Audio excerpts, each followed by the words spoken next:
Centrais sindicais de todo o país prometem neste ano um 1º de maio diferente. Em 2018, a tradicional Festa do Trabalhador vai acontecer em Curitiba, cidade onde está preso o ex-presidente Lula. Qual o simbolismo do ato? Qual a dimensão prevista? E que bandeiras sindicais e políticas serão empunhadas no evento? Para traçar um panorama sobre as atividades do 1º de maio e sobre as lutas em pauta, conversa conosco a Beatriz Cerqueira, presidente da CUT Minas. Beatriz, obrigado pela presença mais uma vez conosco aqui no Mundo Político. Eu que agradeço a oportunidade do debate. Beatriz, em primeiro lugar, por que a decisão então de realizar esse 1º de maio unificado em Curitiba? Qual que é o significado e a importância desse ato? Bom, na verdade, como 1º de maio, a gente tem muito pouco a comemorar. Então, acho que é um pouco contraditório fazermos festas, sorteios e celebrações, festivas no momento de grande gravidade para o nosso país, em que a classe trabalhadora está pagando a conta.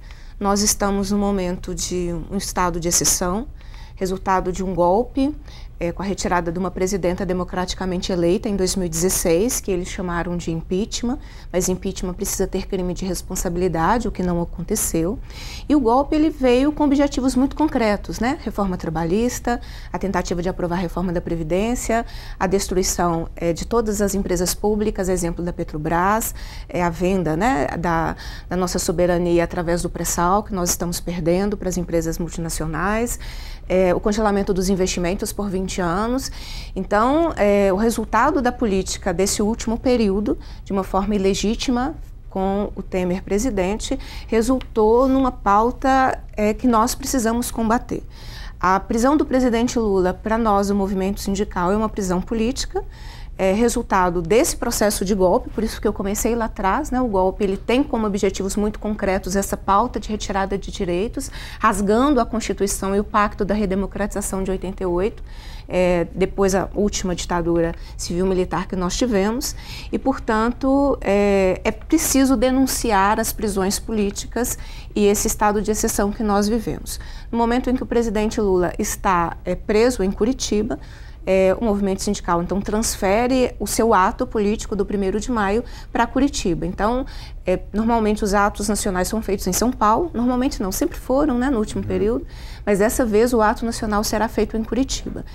Todo mundo tem o direito de se posicionar, E quando o movimento sindical se posiciona, há uma relação de muito questionamento, como se nós não tivéssemos a legitimidade para fazê-lo. Eu acho que nós temos essa legitimidade, porque é fundamental, a gente sabe o que a gente está sofrendo, os índices de desemprego, a informalidade da forma como aumentou, o fim das políticas sociais de forma avassaladora, num curto espaço de tempo. É a gente que está pagando a conta desse golpe, Os postos de trabalho que fecham, a terceirização irrestrita, que também foi aprovada logo um pouco antes da reforma trabalhista. Então, Curitiba tem esse simbolismo e por isso o ato nacional acontece lá, mas também em todas as capitais do país e onde nós tivermos força, nós realizaremos atos públicos de denúncia da situação que nós estamos enfrentando. E Minas Gerais acontecerá isso também, Nós temos atos que serão realizados em várias regiões do estado.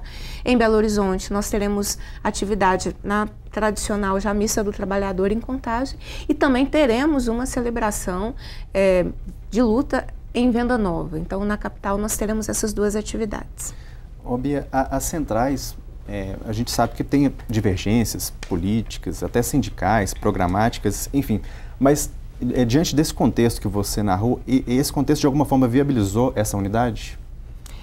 Sim, porque cada vez mais esse processo no nosso país se aprofunda.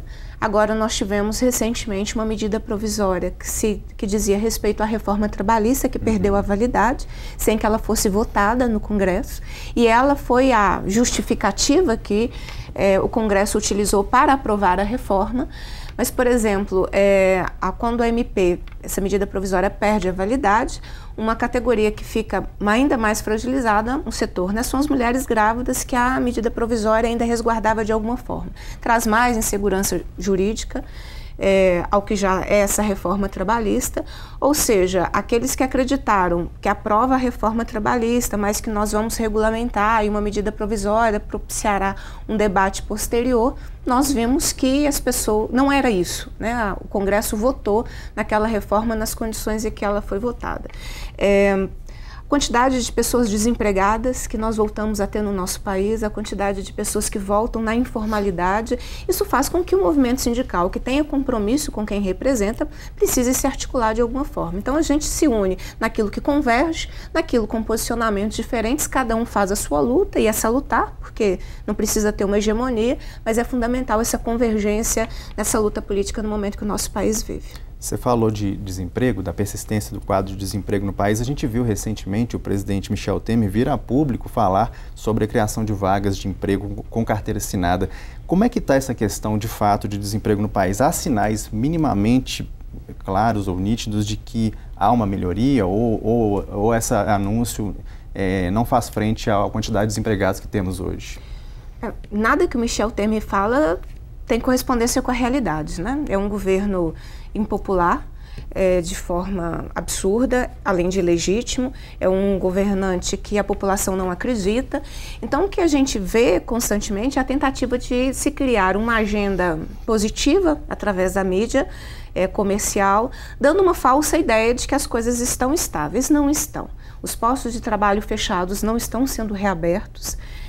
A reforma trabalhista ela vem não para modernizar nada, mas para dar essa segurança jurídica ao patrão para demitir, dar essa segurança jurídica para terceirizar, para precarizar, para diminuir salários aqui em Minas Gerais, na indústria, por exemplo. Quando há uma recontratação, a recontratação acontece, em média, com salário 20% menor.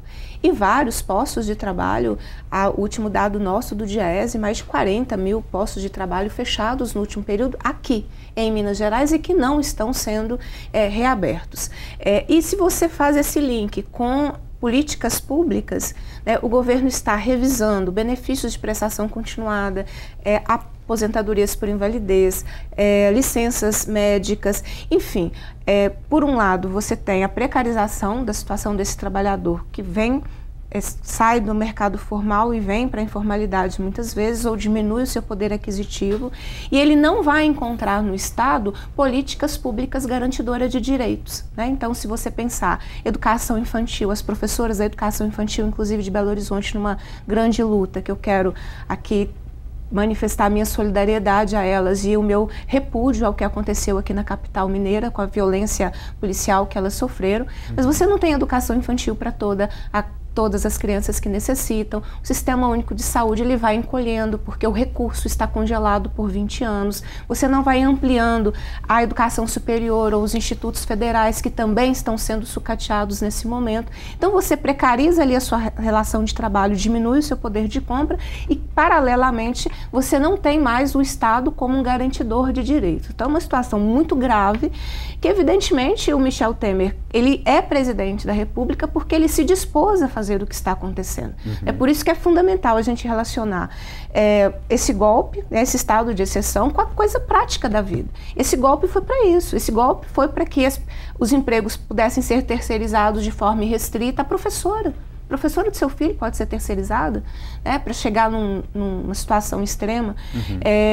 O orçamento público está congelado. Quem coloca congelamento, austeridade fiscal na Constituição de um país? O Brasil fez isso por 20 anos. Né? Então, o que o Temer fala é completamente diferente da realidade. Você comentava, anos anteriores a gente já viu aí, na programação dessa data, né, o 1º de maio, shows, sorteios, né, eventos culturais. E o contexto atual meio que até nem permite muito isso. Qual que será o desenho da programação desse ano?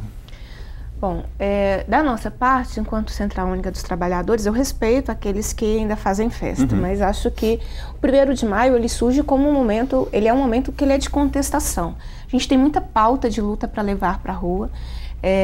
Nós, então, levaremos nos nossos espaços a denúncia desse estado de exceção que nós estamos vivendo, com o que ela traz de concreto para a vida das pessoas, esse modelo de política econômica, a quebra da soberania. Nós estamos diante da possibilidade da venda da Eletrobras, nós estamos enfrentando de novo a tentativa de abrir o capital dos bancos públicos, né? E o que isso tem a ver com as pessoas.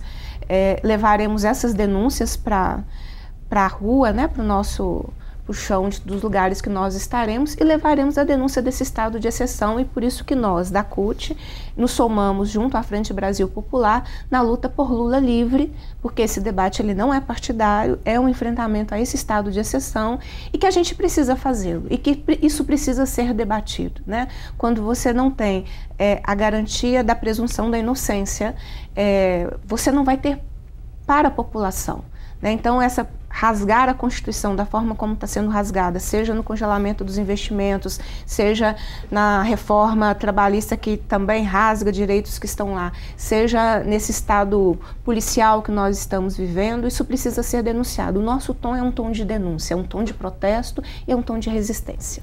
Bia, eu queria voltar um pouquinho no tema que você até já comentou, a questão da reforma trabalhista. A gente teve, então, a perda da validade dessa medida provisória, que inclusive serviu como fiador do acordo para a votação dela no Congresso Nacional. Enfim, aquilo que foi negociado como acordo acabou não vigorando e não perdendo o efeito por não ter sido votado. Como é que as centrais vão reagir a isso? Será cobrada uma nova medida provisória? Qual o caminho que vocês pretendem tomar? Bom, nós queremos que essa reforma trabalhista seja revogada. Ela não nos atende, ela não serve à classe trabalhadora. Criou-se um mito, uma narrativa falsa de que a reforma atacaria os privilégios dos sindicatos e focou exclusivamente na questão do imposto sindical. Isso é uma falácia, é uma mentira. A reforma trabalhista rasgou a CLT. A reforma trabalhista colocou um cardápio de opções para o patrão contratar, de forma que a última opção vai ser uma carteira de trabalho assinada, se você junta a terceirização irrestrita que foi aprovada um pouco antes da própria reforma trabalhista. Então o que nós precisamos no Brasil nesse momento é a revogação da reforma trabalhista, é a revogação desse modelo de política econômica e de austeridade, como a emenda constitucional 95, que era a PEC 241 do congelamento, trouxe ao nosso país. Nós não sairemos da situação em que nós nos encontramos com a precarização do direito ao trabalhador. Quem está perdendo? Desculpa te interromper, Bia. Quem está perdendo mais? Você que acompanha o dia a dia dos trabalhadores, quem mais perde com essas medidas já implementadas através da reforma trabalhista? Todo mundo perde. Todo mundo que é classe trabalhadora perde. A reforma ela vai chegar de maneira diferente no setor público ou no setor privado, mas nós estamos, por exemplo, vendo aqui em Minas Gerais agora uma greve do setor privado da educação, porque as empresas da educação estão utilizando a reforma trabalhista para diminuir direitos, para diminuir salário, para precarizar condições de contratação. Então, todo mundo perde com essa reforma, porque o setor público ele é atingido porque várias questões da reforma trabalhista as administrações elas aplicam, a terceirização irrestrita chega ao setor público e áreas essenciais que antes nós temos concursos públicos e profissionais pode se dar através de terceirização, de OS, de privatização. Não dá, na minha avaliação, não dá para mensurar. Todo mundo que é classe trabalhadora perde porque a reforma atingiu todo mundo. A gente vê críticas com relação à reforma trabalhista também na perspectiva do impacto dela sobre os sindicatos afetados por essas mudanças. Como é que esse impacto sobre a atividade sindical, sobre, enfim, a representação dos trabalhadores, ela vai impactar na mobilização desses trabalhadores, especialmente nesse ano que é ano eleitoral? Um dos alvos da reforma foi a organização dos trabalhadores, né, de forma que a reforma tirasse o mecanismo de financiamento do movimento sindical sem ofertar outra possibilidade de discussão, porque o trabalhador tem o direito de financiar a sua própria luta, e ao retirar a forma de financiamento que hoje que existia no nosso país, o objetivo é Eu vou dizer uma palavra que eu acho que é esse o objetivo do empresariado, que é destruir a organização sindical. Então nós estamos nesse momento que ele é de resistência contra isso, fazendo assembleias com trabalhadores para que eles possam discutir essa forma de financiamento da sua organização. Para a gente é muito importante que agora a gente tenha como resposta um processo de fortalecimento dos sindicatos, essa negação da representatividade, a negação da política, essa negação ela é uma característica própria de uma sociedade fascista, de uma sociedade que não tolera a divergência, e os sindicatos hoje são uma voz importante da divergência do rumo que o nosso país está vivendo. A maioria das centrais também fazem lutas muito importantes. Então, nesse momento é de resistência e vários sindicatos já estão discutindo com a sua base mecanismos de financiamento para enfrentar esse momento que nós estamos vivendo.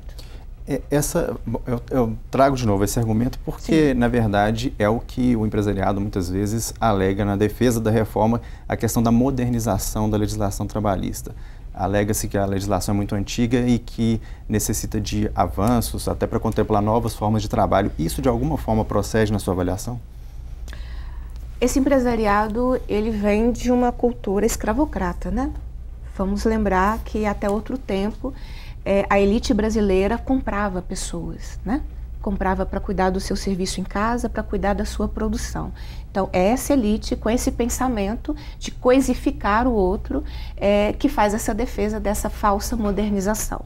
A elite brasileira não aceitou a CLT desde que ela foi criada, na década de 40, e busca desde lá sua destruição, porque não concorda com o patamar mínimo de direitos. O Brasil é um dos poucos países que tem uma cultura tão arraigada que você contrata uma outra pessoa para te servir um café, que você contrata uma pessoa para lavar sua roupa, no sentido dessa relação trabalho com o capital. Então, essa elite buscou por muito tempo a destruição da CLT. Então, eu queria lembrar dela porque é ela que vem num falso discurso de modernização. É moderno colocar uma mulher grávida num local insalubre para trabalhar? É moderno uma mãe que está amamentando, está em condições insalubres e, portanto, prejuíza a sua saúde e a saúde da sua criança? Situações essas que são possíveis hoje com essa perda da reforma trabalhista. É isso que a reforma trabalhista trouxe.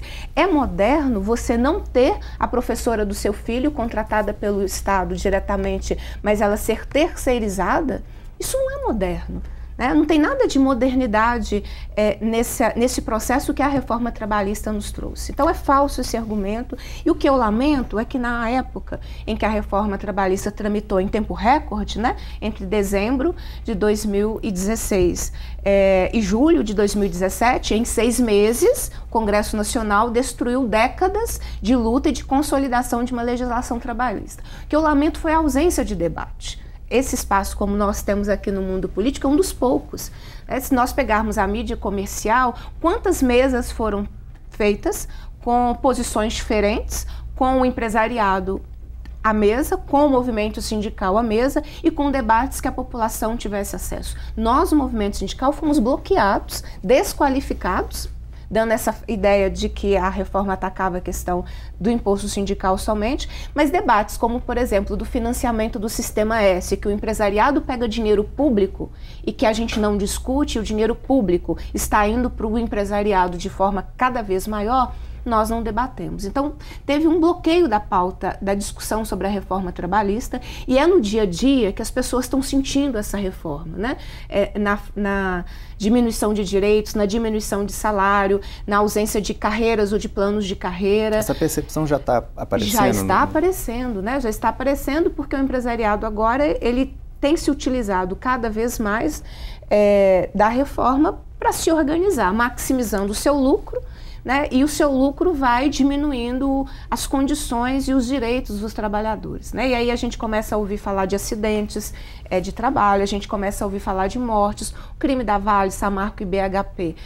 A situação a que os trabalhadores estavam submetidos diminuiu o investimento em segurança, aumentou a terceirização para manter a margem de lucro da empresa. É sempre um exemplo clássico que foi antes da reforma, mas que o que a reforma possibilitou é que práticas como essa possam acontecer. Bia, a gente teve nessa semana, voltando aqui ao assunto lá de Curitiba, a gente teve nessa semana um pedido formal da Polícia Federal para a transferência do ex-presidente Lula da sede da PF. Alegou-se ali um alto custo de manutenção, transtornos para as atividades da PF e também para os moradores do entorno. Agora me chamou a atenção que houve uma citação de delegados enfim, a um temor quanto a essa mobilização prevista para o 1º de maio.